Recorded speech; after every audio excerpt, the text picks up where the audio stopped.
This I believe. How many people really do believe, though? In Matthew, Jesus gave the parable of the sower. And briefly it says that the sower put seeds out. Some fell on the wayside, and they were plucked up by birds.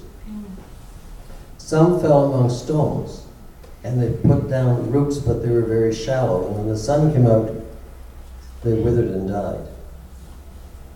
Some fell among thorns, and as the thorns grew up, they pushed out and crushed the plants. And some fell on good ground, where they gave a good yield. The disciples asked Jesus why he spoke in parables. And he put it bluntly this way: because people who have ears still do not hear. People see, but yet they do not see. And those who don't hear, then don't have understanding. Because he said the parable really means that many people will hear the gospel, and some will just be ignored. The seeds that fell by the wayside are like people who don't pay any attention to what they hear. The seeds that fell among stones are like those who grow up and have a good interest in the gospel to start with, but then they lose interest very quickly. The ones who grow up among thorns are like those people who hear the gospel and take it in, but whenever perversity, whenever struggles develop, then they lose the faith that they were given. Yet some do fall on good ground and take hold. This I believe. Jesus spoke to thousands of people, but after his crucifixion, they said he had about 120 disciples. What happened to the rest who heard the message, who saw the miracles? They saw but did not see.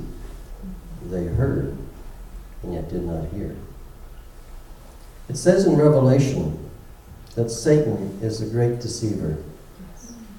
And Revelation says that he deceives the whole world. If you look around the world today, you can see that there's been a lot of deceived people. A lot of people who have heard the gospel, but yet pay little attention to it. And one of the ways that we're deceived is by the minutiae, the small details that people argue over, which split churches, which split denominations, which really in and of themselves are not that meaningful. I watched a program, or part of a program called Christ Revealed. And the consensus that came out of that was the fact that there is one primary fact which either unites us or doesn't. And that is the death and resurrection of Christ. People do not believe this. Other religions do not believe that Christ was crucified. They have all the objections that you can think of, all of which have been put down by science. In fact, a professor by the name of Wilbur Smith says that there is more proof of the death and resurrection of Jesus than for any other event in ancient history. It's been shown by historians. Josephus has mentioned it. Ignatius has mentioned it. It is a proven historical fact that this has happened. And yet we still don't believe it. And why? As it says in Matthew, we hear, but we don't understand. Over in Hebrews, it asks the question, why was Jesus crucified? Because when he was in the garden, he asked this great question, Oh Lord, if God, if it's possible, take this cup from me.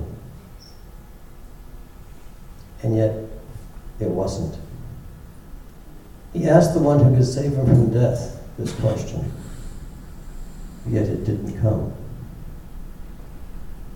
So we assume that because God didn't save him from death, that God did not answer his prayer. But we often don't understand the nature of the prayer, because when he asked God, take this cup from me, what he was actually asking was if there is any other way by which man can be saved. If there's any other way, then take this cup away. But God didn't. He didn't save him from death in our sense, but he raised him from the dead and did save him from the death of eternity. You see, by doing this, God has shown us, if we listen and understand, that there is only one way to God. It's the only way. There is no other way, and it's through the blood of Christ. And it says he holds, in Hebrews 5 it says, he is the author of our eternal salvation to all who obey him. Not to all who believe in him, but to all who obey him. There is much in this book that we have to learn, and that we have been deceived about over the years by many people. But the way to learn it is to read it and understand it ourselves. There is one way to eternal salvation. Only one. Regardless of what other people say, there's only one. Do the seeds that we teach and preach and sing about fall on the wayside, or fall on rocky soil, or thorn-filled soil, or on good soil? It's up to everybody for themselves to decide what soil they bring. And that's something to think about.